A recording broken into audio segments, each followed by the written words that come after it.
Olá, gente, sejam muito bem-vindos.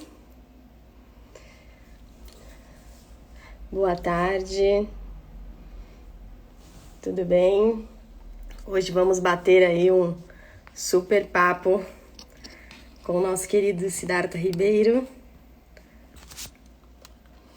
Fiquem à vontade, vamos convidá-los.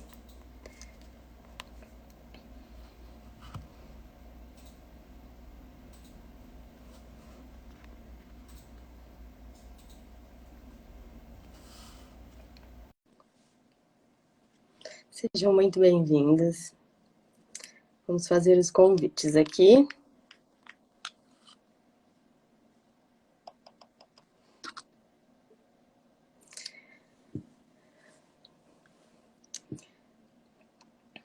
Vocês estão tão ansiosos quanto eu para essa live? Vamos esperar o Siddhartha entrar. Sejam muito bem-vindos. Vou mandar para todos. Muito bem-vindo. Olha lá, vou chamá-lo.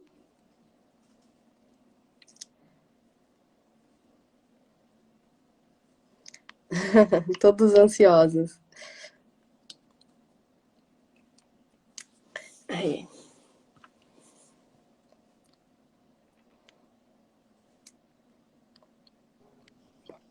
Olá, Caroline, tudo bom? Olá, tudo bem? Muito bem-vindo. Olá, pessoal em casa. Prazer estar Prazer com você. imenso recebê-lo aqui. Muito obrigado por aceitar o convite. Satisfação enorme. Eu vou só adicionar a nossa intérprete de Libras para a gente poder começar, tá? Tá bom. Aqui. Vamos lá. Bia, Mestre pode Sabiá pedir está autorização?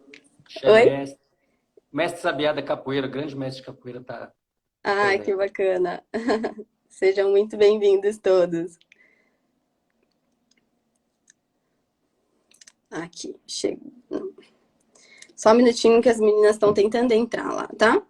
Bia, se você quiser mandar o convite aqui, pode já chamar aqui.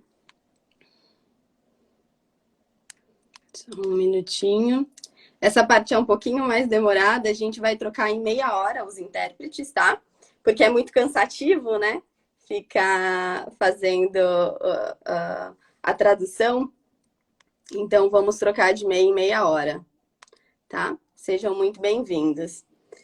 Ô Ju, manda uma mensagem para Bia. Acho que ela não está conseguindo acessar direito. Qualquer coisa a gente vai começando e depois ela entra aqui para ajudar a gente. Cheios de fãs aí, hein, Siddhartha? Grande Siddhartha. Aí, chegou. Foi.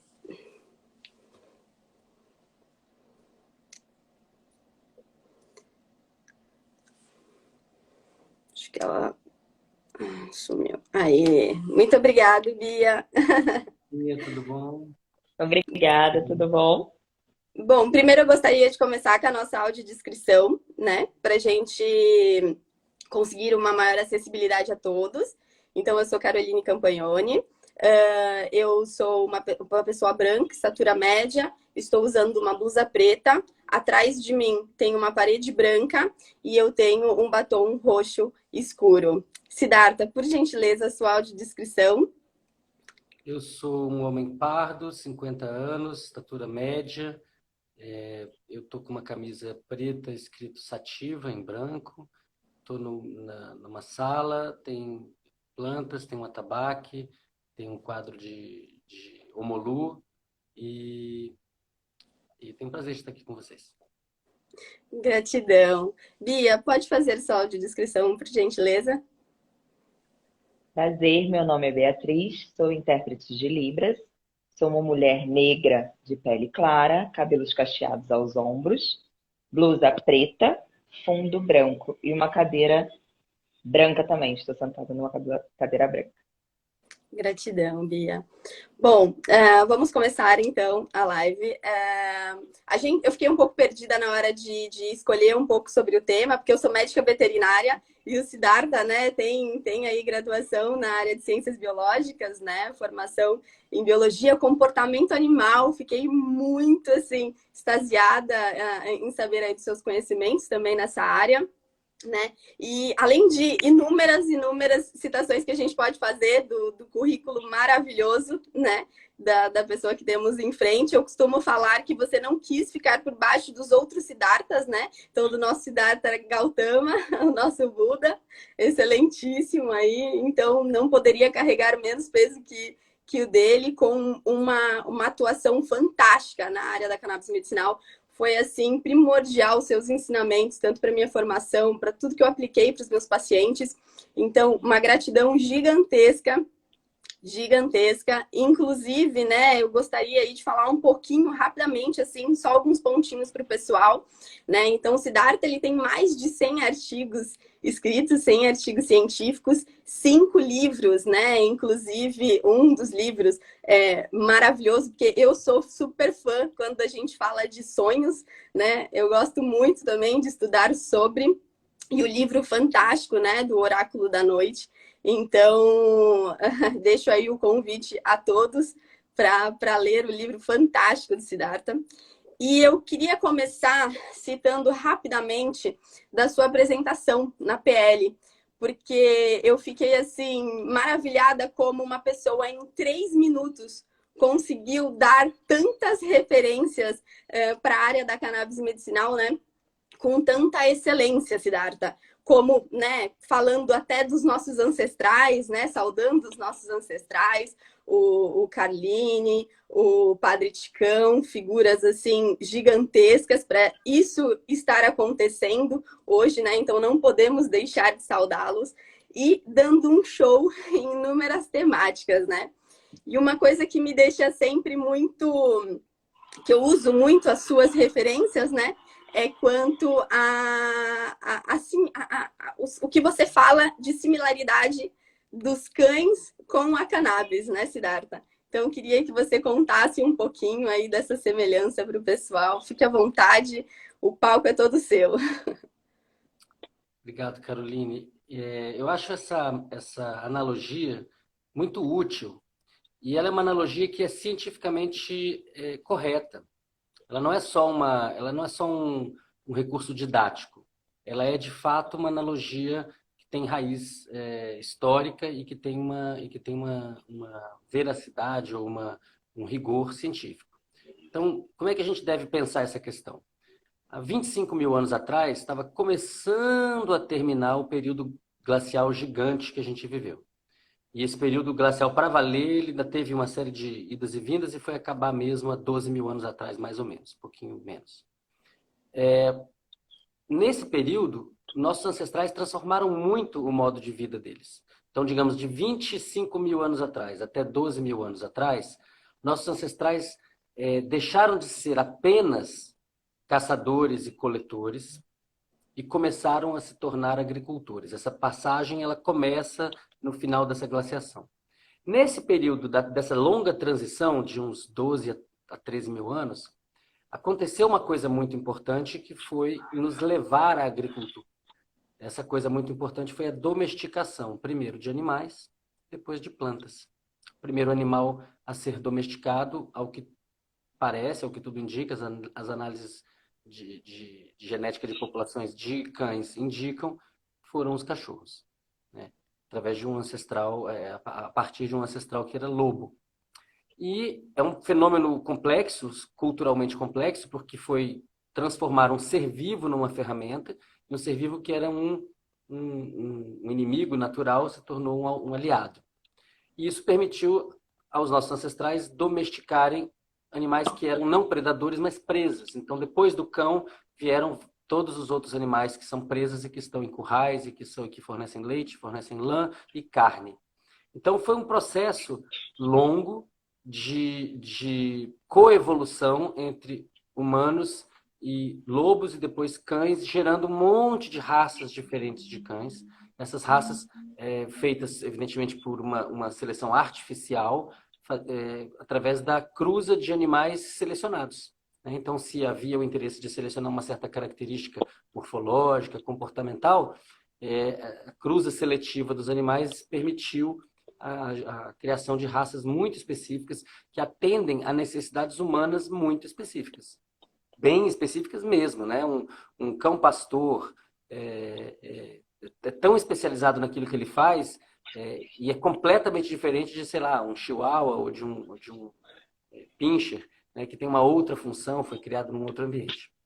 Bom, então isso aí é um preâmbulo longo para dizer que a mesma coisa aconteceu com a cannabis. Inclusive tem uma publicação super recente desse mês mostrando que as origens da cannabis estão há 12 mil anos atrás, da cannabis sativa, ou seja, do cânhamo cultivado, a partir de uma planta selvagem, e essa planta selvagem foi, então, selecionada artificialmente e separada em duas grandes vertentes. Uma vertente que produz muita fibra, que é o cânhamo, e uma vertente que produz substâncias psicoativas, terapêuticas, de uso medicinal, de uso veterinário. E que, evidentemente, tem muito a ver com a origem da medicina. E a origem da medicina está no xamanismo da Ásia, da Sibéria, da Mongólia, e nesse local que é o noroeste da China, perto do Quirguistão e tal. Então, a gente está falando aí de uma origem na Ásia Central, e depois um espalhamento dessas variedades, gerando 3 subespécies, a sativa, a índica e a ruderalis, e hoje em dia muitas genéticas diferentes, incontáveis genéticas diferentes, né? Agora já numa outra fase da biologia, que é da biologia molecular e tal. Agora, o que é importante as pessoas entenderem? É que por milhares de anos, nossos ancestrais dependeram da cannabis para sobreviver, dependeram das fibras da cannabis, tinham roupas feitas de cânhamo, tinham cordas feitas de cânhamo, tinham papel, enfim, algo parecido com papel feito de cânhamo, tinham remédios feitos de maconha.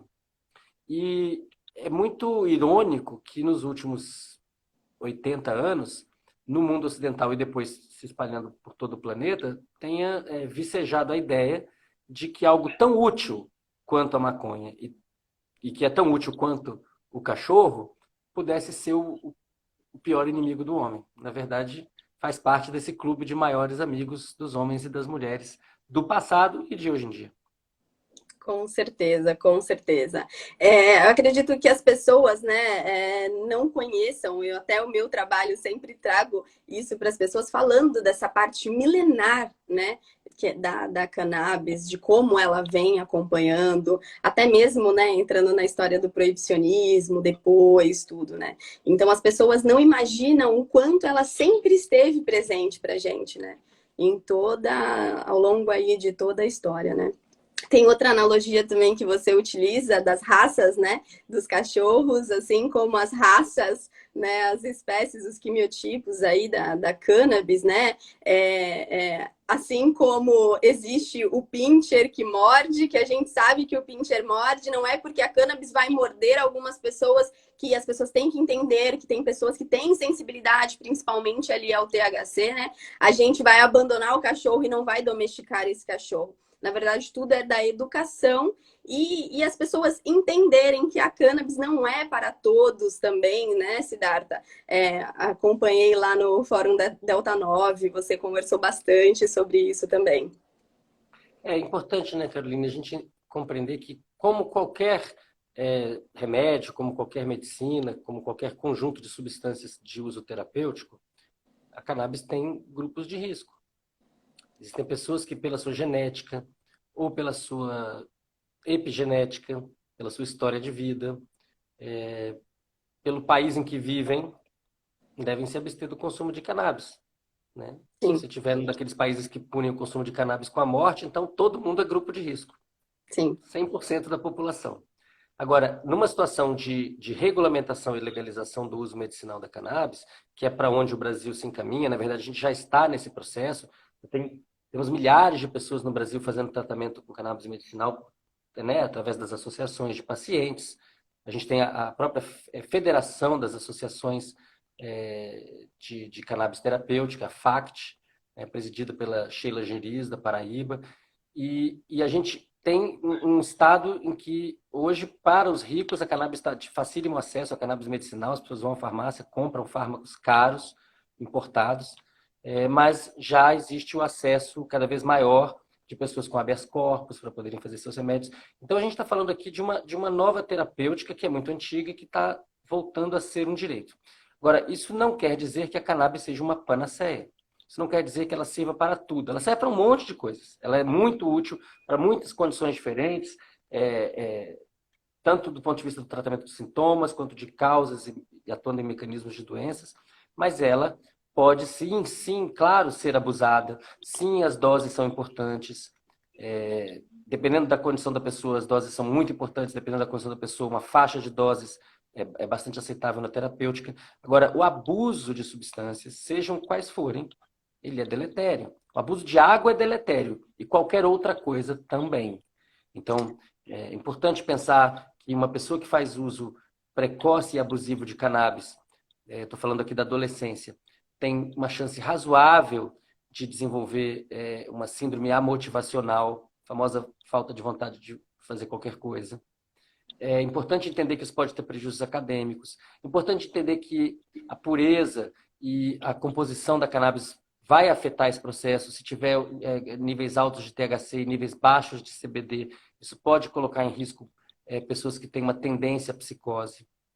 A cannabis não causa psicose. Vários estudos muito rigorosos mostram que essa causalidade não existe. Não é o uso de cannabis que causa esquizofrenia nas pessoas, mas pode provocar um episódio psicótico agudo se houver um excesso de THC. Então, pessoas jovens têm que ser protegidas disso. Agora, a gente não vai chegar nessa proteção sem informação. A gente não vai chegar nessa proteção com um clima de horror, criando pânico nas pessoas, pânico moral nas pessoas.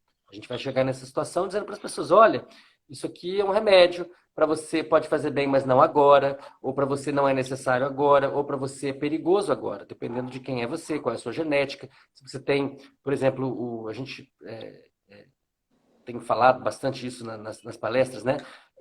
Tem pessoas que têm uma intolerância a uma série de substâncias psicoativas, não só as da maconha. Uma pessoa que tenha dificuldade de processar neurotransmissores porque tem uma mutação num gene específico, de uma enzima específica, catecol-metiltransferase, CONT. Essa pessoa deve se abster do consumo de THC, deve se abster do consumo de psicodélicos clássicos, deve se abster do consumo de álcool também. Agora, isso não é uma razão para proibir o álcool, nem para proibir o THC. É uma razão para regular, para dar informação, para as pessoas saberem o que estão consumindo, né? E terem informação, inclusive, sobre suas próprias vulnerabilidades. O Brasil é um país em que pouquíssima gente fez genotipagem. As pessoas não sabem qual é o seu próprio código genético. Se você souber, né, uma coisa que hoje é acessível para a classe média e para os materialmente ricos, não para os pobres, mas a pessoa que sabe, ela vai saber se ela tem essa vulnerabilidade ou não. Assim como para muitas outras substâncias. E para fechar essa fala, eu diria o seguinte, a gente tem que pensar sem preconceito sobre a questão, porque a questão das drogas ela está cheia de preconceitos. Então, muita gente anda na rua dizendo que é contra as drogas. E essas mesmas pessoas vão regularmente à drogaria comprar drogas, que é o que se vende na drogaria. A gente tem que ter uma discussão mais profunda e madura de adultos sobre o que é droga. E todas essas substâncias são droga. Açúcar é droga. E açúcar demais faz muito mal. Basta ir a um hospital. Exatamente, com certeza.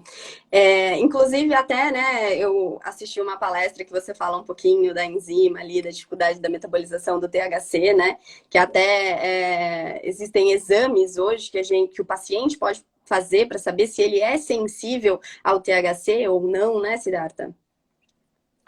Então, a gente está começando a desvendar todas as questões envolvidas nessas diferentes substâncias. A gente tem falado no Brasil de THC e de CBD, que são de fato os principais canabinoides contidos na maior parte das genéticas. Mas o nosso repertório possível é muito maior. Existem 115 canabinoides diferentes. Depois você tem muitos terpenos diferentes, dezenas. Depois tem muitos flavonoides. E nós estamos longe de conhecer toda a potencialidade de cada uma dessas substâncias, desses compostos. E menos ainda de entender as suas interações. O que a gente já entendeu é que o CBD e o THC, embora sejam extremamente semelhantes quimicamente, têm efeitos quase opostos e podem ser muito úteis quando combinados, dentro daquela noção cunhada já no final dos anos 90 pelo professor Rafael Mechula, de efeito comitiva. Então, a ideia de que os canabinoides, e não apenas eles, isso pode acontecer, isso acontece, por exemplo, no efeito antidepressivo da ayahuasca, né? Que a combinação de substâncias pode levar a um efeito terapêutico melhor, com uma eficácia maior e com menos efeitos adversos ou com menos efeitos colaterais. Então, muitos dos efeitos deletérios, por exemplo, para a cognição de curto prazo do THC, podem ser mitigados pelo CBD. E aí os benefícios do THC podem acontecer havendo uma redução dos seus danos. E a gente está começando a compreender como que outros canabinoides podem ajudar também, e inclusive os terpenos. Tem artigos recentes, um artigo bem recente de 4 meses atrás na Scientific Reports, mostrando que vários terpenos diferentes têm efeitos aditivos quando somados a um canabinoide. E para o pessoal que está em casa e não está entendendo, os terpenos têm a ver com os óleos essenciais, com aquele cheiro de abacaxi, cheiro de limão que a gente adora. E essas substâncias podem podem ajudar, por exemplo, a passagem dos canabinoides para o cérebro e podem fazer com que alguns desses efeitos indesejáveis do THC sejam abolidos e que apenas os desejáveis possam acontecer. Exatamente, exatamente. E o que você acha, assim, digamos, da medicina dos sonhos, né? A gente ter exames aí acessíveis para saber qual é o melhor perfil canábico para o paciente? Será que a gente pode sonhar um dia com isso? Eu acho que isso é uma realidade já, só que não aqui. Uma realidade em Israel, uma realidade na Califórnia, começa a ser uma realidade na Alemanha, na Holanda. O mundo está se movendo rapidamente para uma biomedicina centrada na cannabis ou auxiliada pela cannabis, pelos canabinoides, pelas diferentes combinações, pelas opções terapêuticas que a cannabis proporciona. Isso acontece rapidamente, isso é um alinhamento que é científico, é um alinhamento que digamos assim, tem a ver com o sofrimento dos pacientes e com a luta de pacientes e seus familiares por esse tipo de terapêutica, e é também um alinhamento do mercado, é um alinhamento de grandes empresas, não é um alinhamento só de pequenas empresas. Então, é muito forte esse movimento, e o que a gente percebe é que é a única pauta, vamos colocar aqui, vou usar o termo progressista, tá? É uma pauta progressista que está avançando no mundo inteiro, independentemente das cores do regime, do governo que existe. Então, o Brasil, por exemplo, é um país em que a pauta de costumes nos últimos 5 anos está progressivamente conservadora e gerando um grande embate na sociedade. Mas no que diz respeito ao uso da cannabis medicinal, apesar de toda a resistência conservadora, muitas pessoas de todo o espectro político, religioso, social, percebem a necessidade de as pessoas todas, não apenas os ricos, mas todas as pessoas do país terem acesso, né, a preço razoável, ou de graça através do SUS, ou na farmácia viva do SUS, ou através das associações, ou através de um plantio individual apoiado por habeas corpus. Tem várias maneiras de permitir o acesso. E o que é interessante, o que é importante é entender, e aí isso inclusive toca na questão da veterinária, é que quem está sofrendo, gente ou bicho, quer tratamento. E não tá e as pessoas, quando estão doentes, e quando as pessoas que a gente ama estão doentes, fazem com que a gente também fique muito corajoso, muito curioso, muito alerta para informação nova, muito crítico de gente que não sabe o que está falando e está te enrolando e, na verdade, está te prejudicando porque você quer se tratar. A pessoa que quer tratamento, ela não tem paciência para lero-lero de preconceito. Ela vai querer saber, na prática, isso pode me ajudar sim ou não. Agora, novamente, cannabis não é uma panaceia. Excesso de cannabis pode fazer mal, pode levar a uma síndrome de hiperemesia, ou seja, provocar efeitos contrários ao da cannabis. A cannabis é um antiemético poderoso, ou seja, impede vômitos. Mas uma pessoa que faz consumo abusivo de cannabis pode ter problemas no esôfago, pode ter problemas de graves, inclusive. Então, é importante compreender que a entrada da cannabis, o regresso da cannabis à nossa farmacopeia, não não coloca ela em estado de exceção em relação às outras substâncias. Toda substância pode ser remédio ou veneno, depende da dose. Exato. É o que eu sempre costumo falar para as pessoas. Todo mundo me pergunta, ai, mas não pode fazer isso, não pode fazer aquilo. Eu falo, gente, como qualquer outra, né? A cobra, né? Por exemplo, o veneno da cobra, a gente pode causar tanto um desastre quanto a gente pode fazer um medicamento que está nas farmácias, por exemplo, hoje, que é o captopril. O captopril, ele é feito com veneno de jararaca, né? Então, vai da minha utilização, vai da minha sabedoria trabalhar com aqueles compostos, né? E é a mesma coisa para cannabis, né? As pessoas me corrigiram aí nos comentários, mas cannabis é uma palavra proparoxítona, né? Então a gente pode falar tanto cannabis quanto cannabis. E uma coisa que é sempre muito importante a gente falar é justamente isso, né, Siddhartha? É saber utilizar, é a educação que a gente vai dar para aquelas pessoas, né? Sobre como lidar com aquilo. Com certeza. Esse debate é um debate que só avança com mais informação, não vai avançar com menos informação. E as pessoas estão muito ávidas de informação. Agora, você falou de um exemplo, acho interessante a gente voltar nele, porque essa analogia ela tem sido usada, foi usada nos últimos anos no debate, e a gente precisa esmiuçá-la. Eu diria que no Brasil tem 3 analogias principais no debate para o que é a maconha. A maconha pode ser o cão, o cachorro, ou ela pode ser o veneno da jararaca, ou ela pode ser o plutônio. As pessoas que defendem a regulamentação da cannabis in natura, do uso da erva, do uso do óleo feito do extrato da planta inteira, são pessoas que dizem que é importante ter vários canabinoides juntos, flavonoides, terpenos, e que isso já existe na planta inteira, é possível fazer uma preparação a partir disso. E vão dizer que a maconha ou é cachorro ou é plutônio. Porque vai dizer, ou é muito útil e é seguro, em geral seguro, ou vai dizer é muito útil, mas é muito perigoso, a gente tem que tomar muito cuidado. Tá? Eu me alinho com a primeira, eu acho que é parecido com cachorro. Às vezes pode te morder, você tem que saber qual foi a raça que mordeu, qual foi o indivíduo, mas você não vai demonizar aquele conjunto de seres por causa de um caso em particular.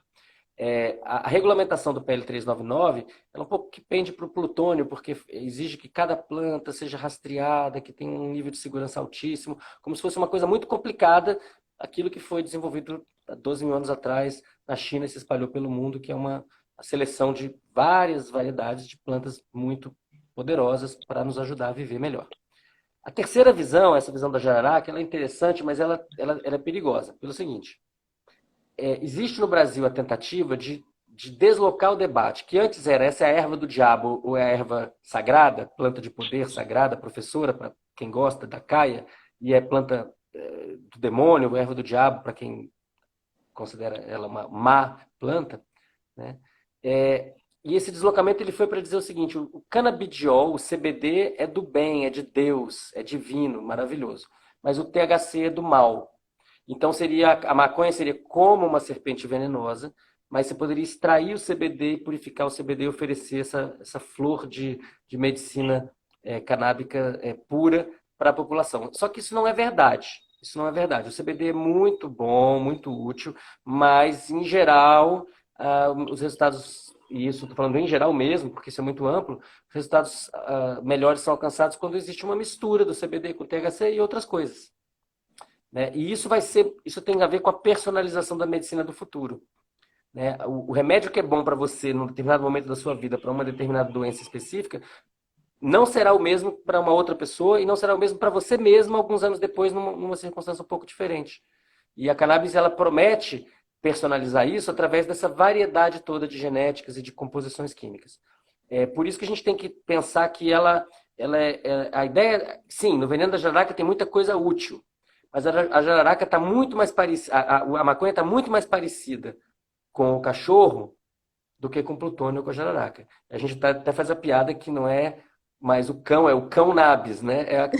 A maconha está para as plantas assim como os cachorros estão para os animais. São invenções humanas feitas para satisfazerem necessidades humanas. Perfeita colocação, perfeita. Até perguntaram justamente isso nos comentários, né? Perguntando se para uma criança autista com menos de 3 anos seria melhor um CBD sem nada, 0 de THC. E na verdade não, porque a gente quer aquele efeito comitiva, né, Siddhartha?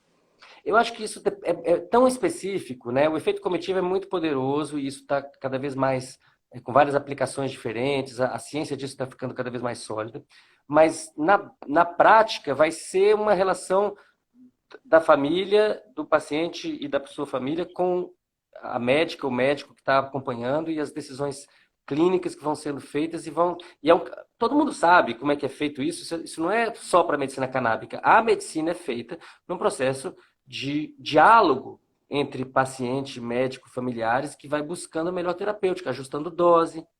E não é diferente na medicina canábica, né? Então, essa questão tem que ser tal substância pura, é, isso tem que ser demonstrado. Em geral, se demonstra o contrário, mas é claro que em alguns casos específicos, sim.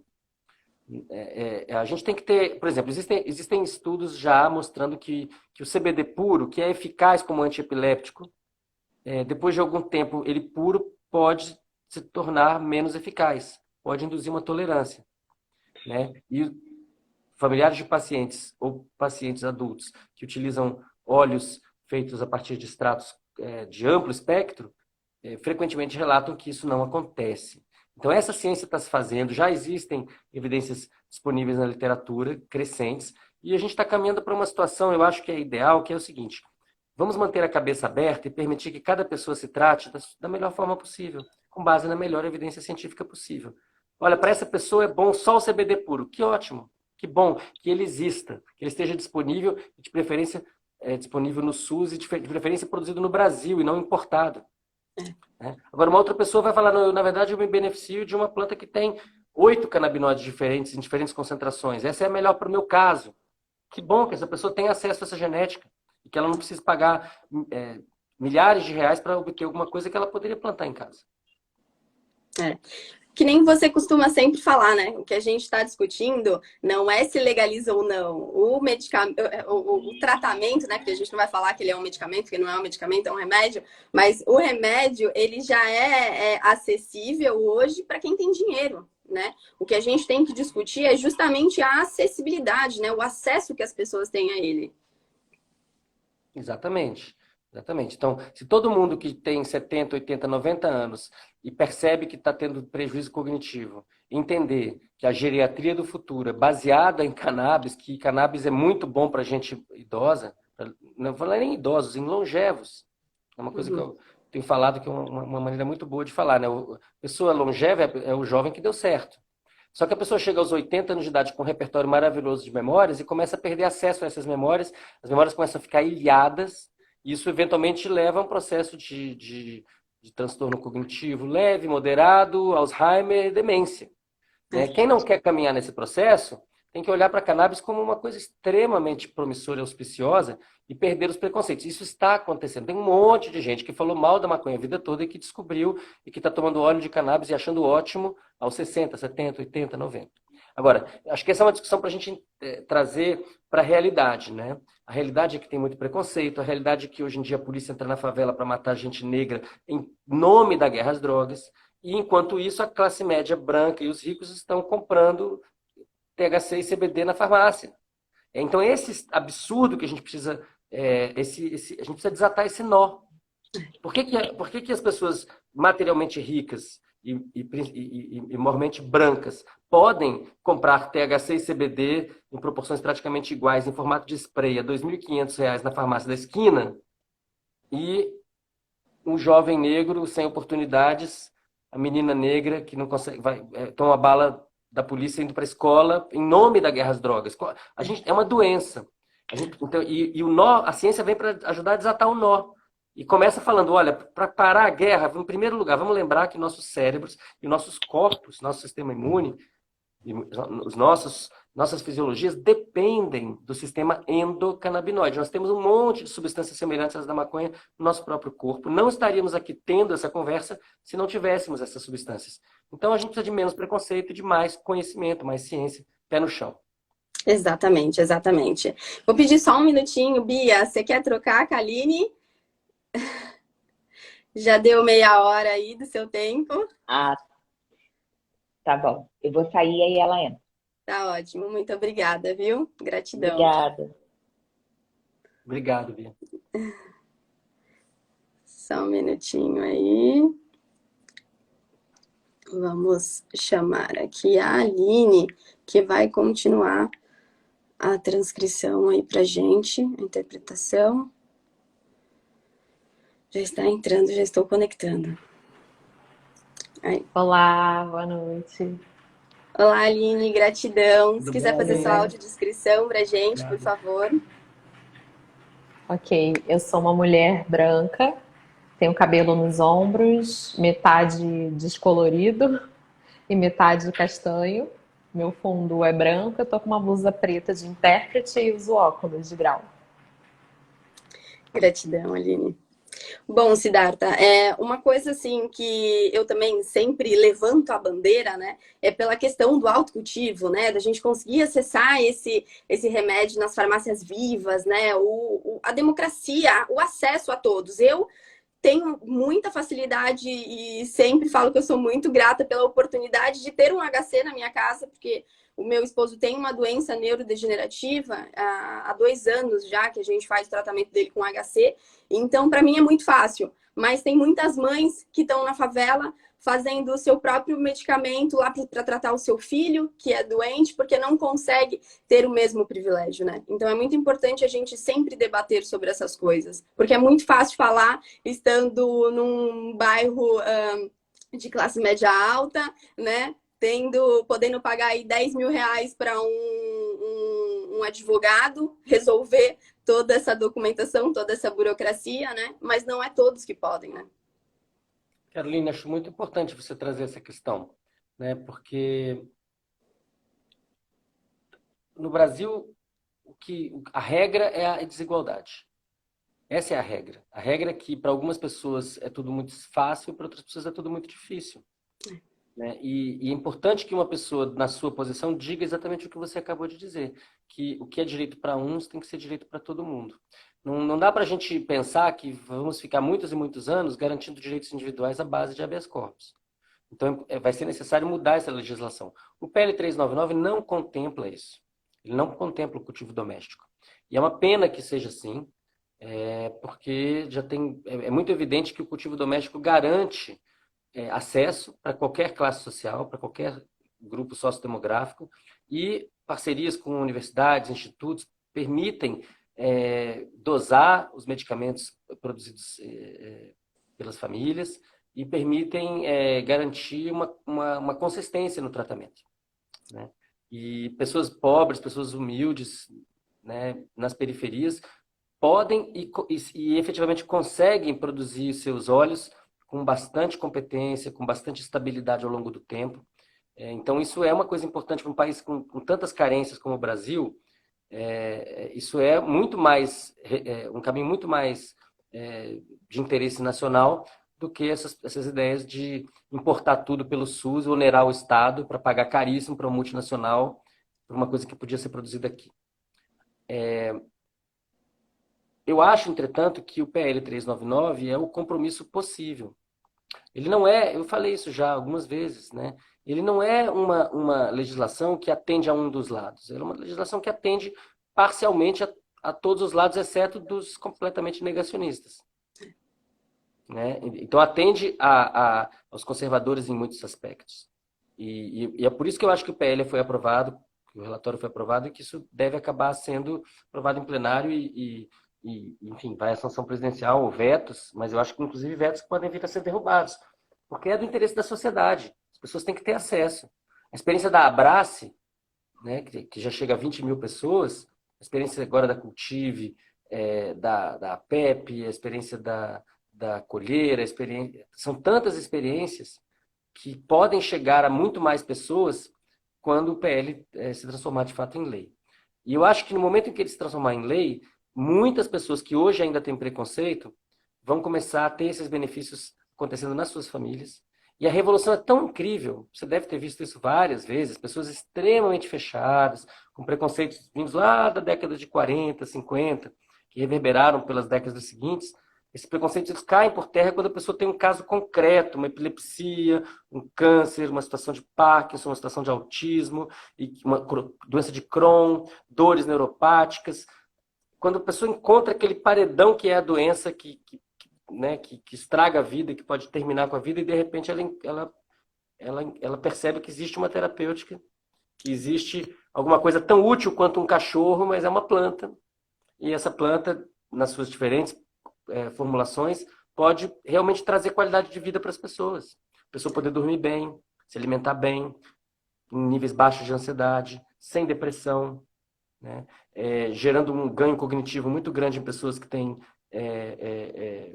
transtornos ou déficits cognitivos, diminuindo a dor, né? A pessoa está falando de fibromialgia aqui. Então, assim, isso é real, isso é concreto, né? E com aquelas ressalvas que a gente já fez, sem ver isso como panaceia, sem achar que isso pode ser feito sem base científica ou sem sustentação clínica, com profissionais, com médicos, enfim. Se a gente olhar para isso de uma maneira inteligente, com sabedoria, é óbvio que é um grande ganho, e é por isso que essa pauta ela só avança. Ela avança, as pessoas que são contra, elas não têm argumentos de fato, elas se perdem em argumentos que são só ideológicos, que não são baseados em ciência, e isso não cola, não cola. E com quem está doente, não cola mesmo. Sem dúvida, sem dúvida. Eu sempre falo isso porque é o meu exemplo. Eu sempre fui muito preconceituosa com a maconha, com a cannabis em si. E eu precisei na dor, né? Quando a gente teve que buscar uma alternativa para a doença do meu esposo, e é uma doença genética, e eu tenho filhos, então tava toda aquela preocupação, porque os médicos já não poderiam mais fazer nada, um monte de opioides, anti-inflamatórios, né, para conter. Eu me deparei com a cannabis. E aí, quando eu fui procurar, eu vi que a gente produz uma substância canabinoide, eu falei, gente, esse conhecimento não pode ficar só comigo, né? Eu tenho que espalhar. Até então, era só o meu esposo que utilizava. Mas eu acabei passando por uma gestação e desenvolvi uma depressão pós-parto. E a cannabis foi tudo na minha depressão pós-parto, né? Porque eu parei de amamentar por conta da depressão pós-parto, né? E é uma realidade de muitas pessoas e muitas mães aí que sofrem sozinhas no pós-parto, né? E foi o que me ajudou. E foi aí que eu comecei a querer sempre trazer essa temática, porque é muito importante a gente ter essas discussões, né? Assim como é muito importante também a gente citar a utilização dos psicodélicos, né? Em tratamentos de transtornos psicológicos, que muitas pessoas também não sabem desse potencial, né, Siddhartha? Essa é uma outra questão interessante, que é a revolução em curso, nos últimos 10 anos, mais ou menos, talvez 15, científica no que diz respeito ao uso de psicodélicos em doenças psiquiátricas, sobretudo ligadas ao humor, né, em depressão, em síndrome de estresse pós-traumático. Isso tem sido extremamente dinâmico na ciência. Se você olhar as publicações científicas sobre essas substâncias, são substâncias semelhantes ao neurotransmissor serotonina. Então, a gente está falando aqui de DMT, 5-metox-DMT, mescalina, LSD, MDMA, psilocibina. Essas substâncias chamadas em conjunto de psicodélicos clássicos são muito úteis contra a depressão e o MDMA especificamente para a síndrome de estresse pós-traumático. No Brasil, a gente tem um uso ameríndio, tradicional da ayahuasca, que depois deu origem a várias religiões centradas na consagração desse chá amazônico, que é uma mistura de duas plantas. Novamente, a ideia do efeito comitiva. Então, de um lado, DMT na folha da chacruna, do outro lado, as beta-carbolinas no cipó, no jagube. Essa mistura é uma mistura poderosa, que muda muito o ambiente neuroquímico do cérebro por algumas horas. Isso leva a uma série de experiências que são muito, muito relevantes para quem passa por elas. Elas são, do ponto de vista da neurociência, um acesso muito poderoso, vívido ao próprio inconsciente, às suas próprias memórias. Então, é muito terapêutico. E depois a pessoa mostra um efeito... Existe um efeito antidepressivo muito sustentado. Isso foi demonstrado aqui, primeiro por estudos na USP de Ribeirão Preto e depois aqui no Instituto do Cérebro da UFRN. Estou falando aqui do trabalho do professor Draulio de Araújo e da Fernanda Palhano e uma equipe grande. Então, essas substâncias prometem lidar com a questão da depressão de um jeito muito diferente do jeito atual. O jeito atual é que as pessoas vão ao psiquiatra e recebem 1 ou 2 ou 3 ou 4 remédios para tomarem por toda a vida. E você não vai encontrar um estudo científico que tenha pesquisado é o uso dessas substâncias misturadas, todas em conjunto, aquelas 3 ou 4 ou 5, por períodos longos. Na verdade, na maior parte dos casos, você não vai encontrar nem os estudos delas combinados em períodos curtos. Os estudos são feitos com substâncias individuais por períodos de até 8 semanas. Tem um monte de gente tomando antidepressivo por anos e anos e anos e anos. Então, na verdade, não tem uma base científica sólida e as pessoas começam a desenvolver um monte de efeitos adversos sem grandes ganhos, com pequenos ganhos no humor. O modelo dessa revolução dos psicodélicos na psiquiatria é um modelo em que a pessoa vai consumir muito menos substância, ou seja, em vez de tomar remédio todo dia, vai tomar aquilo 2 vezes por mês ou 2 vezes por ano. E o foco não é na substância, o foco é na psicoterapia, o foco é no contexto de uso, né, nas sessões de psicoterapia antes, durante e depois desse tratamento. Então, não é uma substância que vem substituir outra, mas é uma visão diferente de terapia, que é uma visão alinhada, inclusive, com a visão ancestral xamânica, mas é evidentemente de base científica, feito em ensaio clínico, duplo cego, randomizado, com placebo e tal, e que vai propor o seguinte: olha, a gente vai pegar as suas questões, né, você tem alguma questão que te faz sofrer, vamos falar sobre isso, vamos tratar isso, e vamos preparar isso para que, num momento específico, essas substâncias possam auxiliar o tratamento. E por que auxiliam? Porque elas aumentam enormemente aquilo que a gente chama de plasticidade neural, ou seja, elas tornam o cérebro capaz de se transformar rapidamente. A gente está falando aqui não só da formação de novos neurônios, mas da formação de novas conexões neuronais.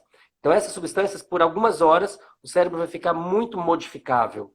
E aí a pessoa já vinha num processo de psicoterapia para alcançar uma cura psíquica, e aí naquele momento a substância vem ajudar a fazer essa passagem e digamos assim, reescrever o software, deixar um software que provoca menos sofrimento.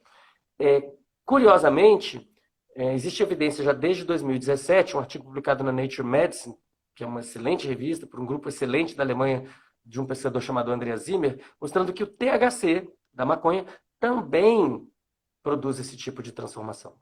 Não é tão forte quanto o efeito dos psicodélicos, mas produz efeitos semelhantes. Sim. Então, hoje existe uma certa convergência.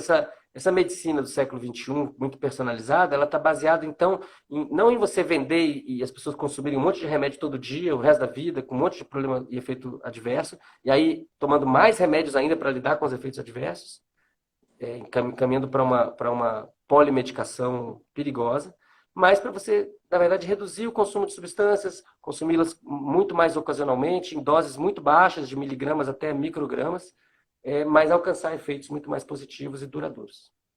E toda uma equipe médica envolvida, né? Tanto com tratamento pré, durante e pós, né? De médicos, de psicólogos, de pessoas com formação específica. Essa é uma formação bem específica. Nos Estados Unidos tem vários institutos de pesquisa em várias universidades dedicados exclusivamente a isso, com milhões de dólares de investimento. No Brasil, esse movimento começa a acontecer em universidades, institutos privados, empresas. Então, de fato, é uma coisa que vem crescendo fortemente. E quero lembrar que entre todas essas substâncias, o vegetal né, que na união do vegetal é conhecido como vegetal, ou asca, ou ayahuasca, ou chá do santo daime, a gente está falando da mesma substância, em diferentes tradições, ou na barquinha, ou no uso tradicional indígena, ou no uso neoxamânico. Tudo isso que já está acontecendo no Brasil e que tem uma base legal já desde os anos 80, hoje em dia a fronteira do conhecimento lá fora, lá nos Estados Unidos, no Canadá, na Europa. Então, a gente tem que olhar com muito respeito para essas medicinas e entender que o Brasil tem um papel importante também nessa pesquisa e na aproximação desses mundos, do mundo do uso tradicional e do mundo do uso clínico dentro de ambiente hospitalar, ou não, em clínica de psicoterapia, mas com uma base científica sólida. Sim, sim. É muito importante, né, estar nesse ambiente seguro, né, para esses tipos de terapia, né?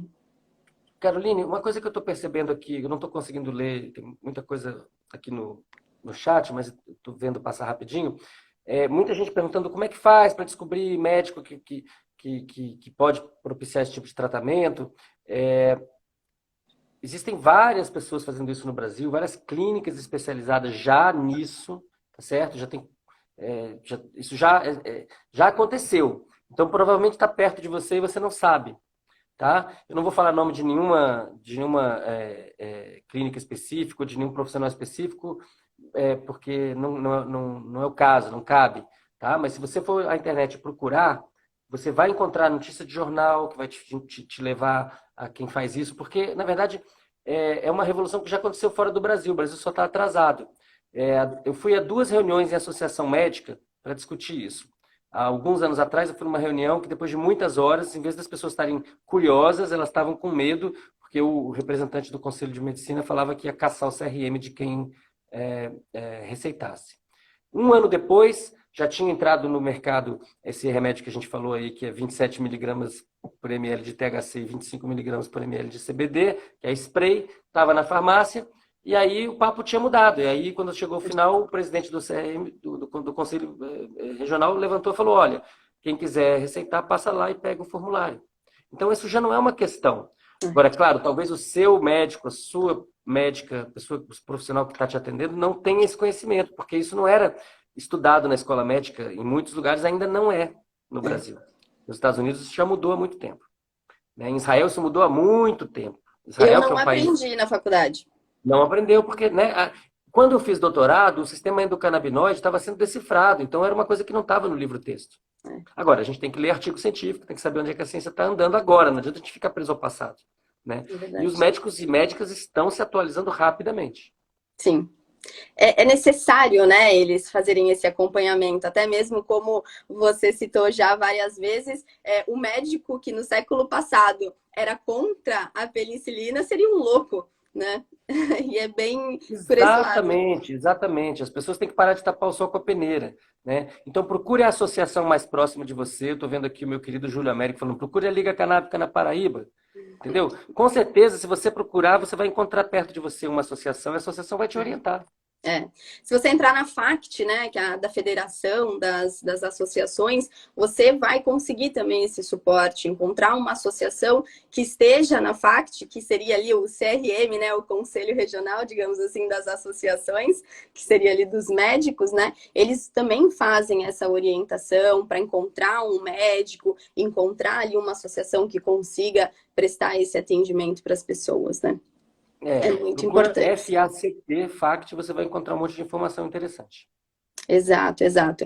Muitas pessoas aqui mandaram inúmeros comentários, eu queria até pontuar alguns desses nossos últimos 8 minutinhos aqui, que foi um papo tão gostoso que passou super rápido, né? Mas a maioria das perguntas são justamente aquilo que a gente estava conversando, do CBD isolado, do THC. Tem uma mãezinha que ela relatou aqui nos comentários que ela começou há alguns dias o tratamento do óleo, com o óleo para o filho dela autista, e todo mundo está criticando ela porque está falando que o THC ao longo do tempo, por ele ter 14 anos, será um problema, né? Olha, eu não sou médico e eu eu sou biólogo, não prescrevo nada, não indico nada. Agora, a pessoa tem que pesar, primeiro tem que pesar quais são os benefícios e quais são os malefícios possíveis, né? Então, em casos de epilepsia, por exemplo, muito graves, o maior prejuízo é a pessoa continuar tendo aquela crise convulsiva, né, em quantidades absurdas toda semana. A segunda coisa importante é entender que o CBD mitiga os efeitos adversos do THC. Então, THC puro é uma coisa que tem que ser tomada com muito cuidado e por uma razão muito, muito boa. Mas o THC misturado com o CBD e com outros terpenos, ele tem esses efeitos mitigados e a gente está falando de uma outra situação. Novamente, só a médico que sabe, que conhece medicina canábica e que vai fazer a indicação, vai poder pesar os benefícios e os malefícios, que estão presentes para qualquer outro remédio. Né? Quando a pessoa está tomando um anticonvulsivante, digamos, convencional, se for olhar lá na bula, os efeitos adversos são uma lista gigantesca. Antidepressivo, uma lista gigantesca. Estabilizador de humor, uma lista gigantesca. Tudo, qualquer tipo de remédio. Então, a gente tem que pensar que, sim, o THC tem uma série de efeitos terapêuticos desejáveis, e sim, ele pode causar problemas, e isso tem que ser entendido de maneira científica, ou seja, como é que a gente mitiga o problema, em vez de falar, então ele é do demônio, não pode. Não, Tem um monte de substância perigosa. Novalgina nos Estados Unidos é proibido. Se você olhar a bula da Novalgina e entender o que pode acontecer numa sobredosagem, você fica com medo. Mas ela é útil desde que você entenda, né, com o que você está lidando. Eu assisti, inclusive, uma palestra sua, que você falou que naquele ano, né, tinha feito o levantamento de 248 pessoas que morreram com a aplicação de diazepam, né, se eu não me engano, nos Estados Isso. Unidos. Muito menos com MDMA, exatamente. Mas só que o contrário na imprensa, né? A imprensa só falava do MDMA. Exatamente. E é justamente isso, né? A gente não tem relatos aí em estudos, pelo contrário, né? A gente tem muitas coisas, muitos estudos falando da segurança do tratamento da medicina canabinoide, né? Justamente pela escassez ali de receptores canabinoides no nosso tronco encefálico, a gente não consegue receber uma dose ali para que consiga causar uma parada cardiorrespiratória, coisa que já acontece na morfina, por exemplo, né? Quando se liga ali os receptores Mi do tronco encefálico. Exatamente. Então a gente tem, na verdade, um uso muito seguro para a maior parte das pessoas. Os grupos de risco são bem restritos e eles são conhecidos. Então a gente tem uso seguro bem claro. E veja, gente, Israel, um país, né, um país que realmente que tem, em termos científicos, um país exemplar. E eles estão lá na frente, eles estão fazendo medicina canábica há muito tempo, tem milhares de pacientes sendo tratados com cannabis dentro do hospital, Com certeza. cannabis in natura, inclusive, né? E tem um avanço científico sensacional. Eles estão indo para aquela medicina personalizada, né? A formulação, aquela manipulação, uma escolha muito precisa de doses para um caso muito específico de epilepsia, de câncer. Agora, isso não é barato, isso é caro. O outro caminho é o caminho de partir das genéticas, partir das plantas. Qual é a planta que cabe melhor para esse caso específico? É verdade. Você até abordou um ponto também que eu acho sempre super interessante em falar da utilização em forma in natura, né? É extremamente importante para algumas patologias, alguns pacientes, né? E é pouco discutido isso também. Sim, sim. A gente tem que ter a cabeça aberta. Por que a gente vai dizer que o certo é de um jeito e os outros não podem? A gente tem que pensar que para cada pessoa o certo vai ser diferente. É verdade. E para finalizar, antes da gente se despedir, só queria trazer mais uma pergunta que fizeram aqui, né? O meu querido Isaac, aí também neurocientista, ele perguntou sobre a PL 399, né? Se você acha que tem chance de passar esse ano. Salve, Isaac. Eu acho que sim. Quem sofre tem pressa, né? E quem está nesse momento com uma condição qualquer que exige um tratamento à base de cannabis e os familiares dessas pessoas que estão nesse sofrimento têm muita pressa. E isso está avançando rapidamente. Pessoas que antes eram contra se tornam a favor porque se esclarecem. Então, o tempo joga a favor da PL 399. Agora, ano que vem é um ano eleitoral, então pode ser que isso seja contaminado, né, por ideologia, por discussão política que não tem nada a ver com a discussão séria ligada à saúde das pessoas que está sendo feita, que foi feita, né, ao longo do trabalho dessa comissão, trabalho incrível dos deputados Luciano Dutti e Paulo Teixeira, e vários deputados e deputadas que tiveram uma atuação muito destacada lá dentro. Vou lembrar especificamente da Natália Bonavide, do Rio Grande do Norte, mas muitos outros deputados que levaram isso muito a sério e que, inclusive, formaram opinião à medida que foram estudando a questão.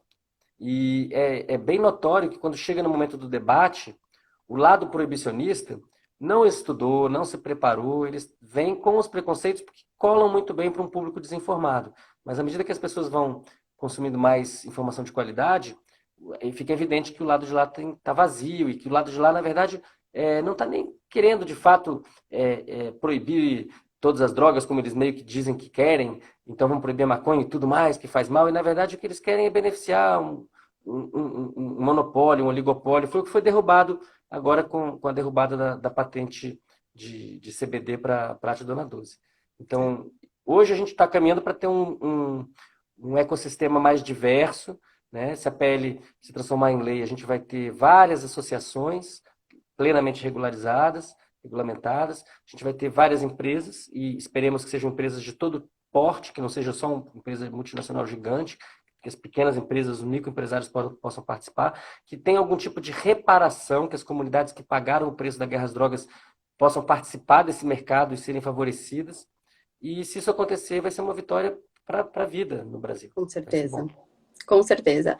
E só para manter nessa temática, uma última vez, a Fran, da Fibrocannabis, ela perguntou se você acha que a nossa realidade aqui no Brasil, a gente está muito distante da gente poder acessar facilmente esses diversos quimiotipos da cannabis. Qual o seu ponto de vista? Oi, Fran.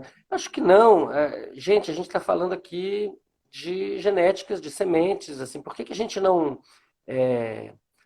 Quando a PL se transformar em lei, se isso acontecer, e eu espero que aconteça em breve, esse debate ele vai se tornar um outro debate. A gente vai avançar. A gente vai discutir, e aí o conhecimento científico, mais conhecimento científico gerado, vai tornar os argumentos ainda mais fortes, para que a sociedade cada vez mais entenda que deve se beneficiar disso, tanto do ponto de vista da saúde, quanto do ponto de vista econômico, quanto do ponto de vista da justiça social. A gente precisa olhar para isso porque o mundo está olhando para isso, né? É verdade. Aquela analogia com a penicilina é boa mesmo. E eu tenho usado ela para que as pessoas compreendam. Ninguém em sã consciência seria contra a penicilina em 1930.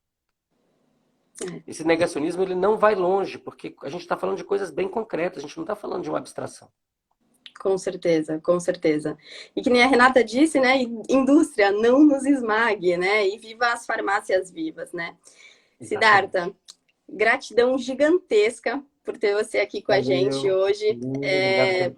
Eu bateria aqui horas, viu, de conversa. Teria muitas coisas que eu gostaria de perguntar, mas infelizmente nosso tempo é curto. Mas com certeza aí não tenho dúvida que nos veremos no futuro.